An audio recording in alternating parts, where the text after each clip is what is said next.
আসসালামু আলাইকুম। যে যেখান থেকে আমার ভিডিওটা দেখা শুরু করছেন প্লিজ একটা লাইক দিয়ে ভিডিওটা দেখা শুরু করবেন। আমার আপু ভাইয়েরা স্কিপ করবেন না। যদি আমার ভিডিওটি ভালো লাগে অবশ্যই সাবস্ক্রাইব করে দিবেন, পাশে থাকা বেল আইকনটি প্রেস করে দিবেন যাতে আমি নতুন কোনো ভিডিও ছাড়ার সাথে সাথে আপনারা নোটিফিকেশন পেয়ে যান। আমি এই যে 2 পিস রুই মাছেরই ভর্তা বানাবো, আর 2 পিস তেলাপিয়া মাছ ভেজে নিচ্ছি বাচ্চাদের জন্য। তো যার বাসায় বাচ্চা আছে তারাই বুঝতে পারে এই সমস্যাগুলো।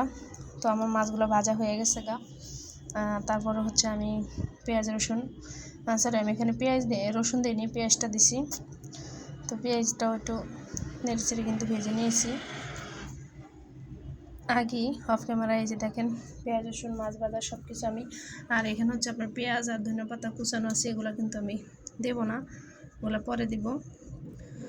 তো এখন পেঁয়াজ রসুনগুলো খুব ভালোভাবে আমি কাটাতে পিষিয়ে নিছি। আপনারা অনেক সময় ব্লেন্ডারও পারবেন এগুলো করে নিতে, কিন্তু আমি ভর্তা যখনই বানাই তখনই আমি চেষ্টা করি শিলপাটা বাটার জন্য, কারণ আমার ইয়াতে একদমই ভালো লাগে না হচ্ছে আপনার মিক্সিতে করা।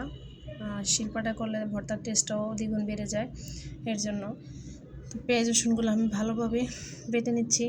আর কার কার ভর্তা পছন্দ অবশ্যই কমেন্টে জানাবেন। আমি তো এই ভর্তা বানাইছি আর হচ্ছে পাবদা মাছ রান্না করছি, কিন্তু আমার পাবদা মাছ রয়ে গেছে, ভর্তাগুলো খাওয়া হয়ে গেছে, ওগুলো দিয়ে ভাত খাওয়া হয়েছে। এইভাবে যদি ভর্তা বানান নিমেষেই 1 প্লেট ভাত শেষ করা যাবে, কোনো টেনশন নেই, কোনো চিন্তামুক্ত, চিন্তা ছাড়া আপনারা ভাত খেতেই যাবেন। 1 গ্লাস পানিও নেবেন না যে পানি খাবো পরে আগে ভাত খাই, এরকম একটা অবস্থা। তো এই আলুটা ভেজে নিছি, এটা আমি খুব সুন্দর করে, এটা চাইলে আপনারা হাতে চটকেও নিতে পারেন, কিন্তু আমি এটারও একটু শিলপাটা একদম পিষিয়ে নিচ্ছি। দেখেন কি সুন্দর বাটা হয়ে যাচ্ছে। তো সবগুলো আলুই আমি এভাবে একদম শিলপাটা ভালোভাবে পিষিয়ে নিতেছি। এগুলো একটু উঠিয়ে রাখতেছি, না হলে দেখা যাচ্ছে সামনে দিয়ে পড়ে যাবে, পরে ময়লা লাগবে, তাহলে তো আর খাওয়া যাবে না। তো বাকি যে আলুগুলো ছিল ওগুলো আমি ভালোভাবে আর কীরকম লাল লাল করে ভেজে নিয়েছি আপনারা দেখলে অবশ্যই বুঝতে পারতেছেন। তারপর হচ্ছে আমি মাছের, যেহেতু বড় মাছ কাটা আছে ভিতরে, কাটাগুলো ভেঙে আমি যতটুকু সম্ভব হাত দিয়ে বের করে নেব। তারপরে যখন শিলপাটা পিষতে থাকবো তখন বাকি কাটাগুলো আমি বেছে বেছে ফেলে দেব। আর এরকম আমি সবসময় শুটকির ভর্তা, চাপা শুটকি, তারপরে লোট্টা শুটকি, এগুলো আমি ভর্তা বানিয়ে খেয়ে থাকি। আমি অনেক সময় অনেক ধরনের ভর্তাই খেয়ে থাকি। আর কার কার ভর্তা পছন্দ সেটাও অবশ্যই আমাকে জানাবেন, আর আমার ভিডিওটা কেমন হয়েছে সেটাও বলবেন। প্লিজ স্কিপ করবেন না, যেহেতু আমার আগের চ্যানেলটা বাদ হয়ে গেছে, তাই সবার একটু হেল্প দরকার। সাবস্ক্রাইব একদম কম, আমাকে সবাই বন্ধ করে নেবেন, আমাকে একটু হেল্প করবেন।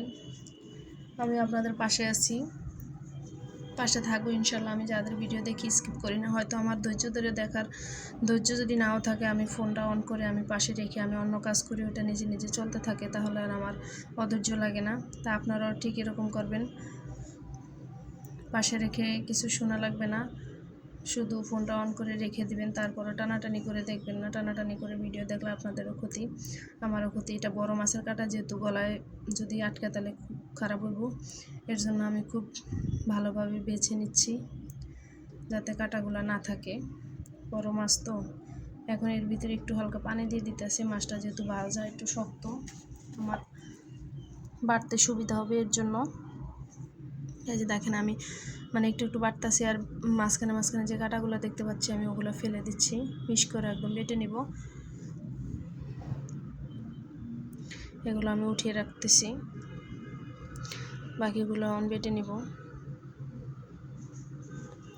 ভর্তাটা কিন্তু খুবই পছন্দ, আপনার ভাই আর আমি খেলাম, আমরা দুজনেই খেলাম। ছেলে তো ছিল স্কুলে, ছেলে আর পায় না, কাঁচা পেঁয়াজের যেহেতু, এর জন্য রেখে দিলে কিন্তু নষ্ট হয়ে যেত। আর আপনারা সবসময়ই যখনই কাঁচা পেঁয়াজ দিয়ে ভর্তা বানাবেন, পেঁয়াজটা আপনারা কুচিয়ে রেখে দিবেন, আর যখন খাবেন তখন আপনারা এটা মিশিয়ে নিলেই হবে, না হলে কিন্তু কাঁচা পেঁয়াজের কারণে ভর্তা নষ্ট হয়ে যায়।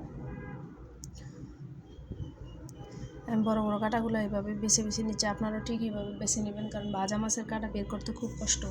যখন কাঁটাতে বিষতে থাকবেন তখন দেখবেন কাঁটাটি নিজে নিজে বের হয়ে যাবে, তখন আর আপনাদের কষ্ট হবে না।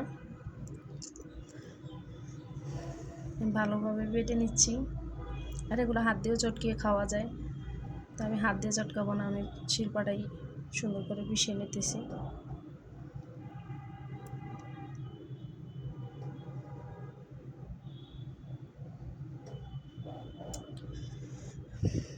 ভিডিওর এই পর্যায়ে এসে আবারও বলতেছি, প্লিজ আপু ভাইয়ারা আমার চ্যানেলটি সাবস্ক্রাইব করে দিবেন, পাশে থাকা বেল আইকনটি প্রেস করে দিবেন।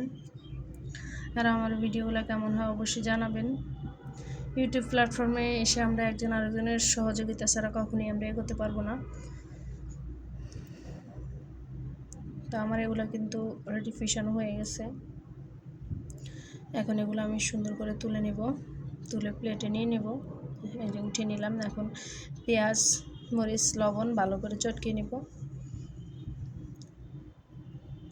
আমি যেভাবে করতেছি, আপনারা চাইলে পেঁয়াজটা বেটেও দিতেন, কিন্তু এইভাবে দিলে সবচেয়ে বেশি মজা হয়। তারপর হচ্ছে আপনার আমি লেবুর রসটা দিয়ে দেব।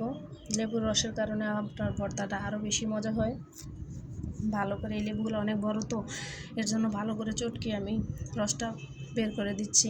খুব রসালো লেবু, সবসময় চেষ্টা করবেন রসালো বড় লেবু নেওয়ার জন্য, তাহলে রসটা বেশি হয়। আমি এখন আবার একটু চটকে নেব। আর হচ্ছে সরিষার তেল দিয়ে দেবো, আপনারা সরিষার তেল দেবেন। তো আমার ভর্তাটা কেমন হয়েছে অবশ্যই কমেন্টে, আমি একটু চেখে দেখলাম, একটু লবণ লাগতো তো সেটাও আমি দিয়ে দিলাম অফ ক্যামেরায়। তা আমার আজকের মতো এখানে বিদায় নিচ্ছি। মরিচটা কম দিচ্ছি, যার লাগবো মরিচ দিয়ে খেয়ে নেবেন। সবাই ভালো থাকবেন, সুস্থ থাকবেন। আল্লাহ হাফেজ, আসসালামু আলাইকুম।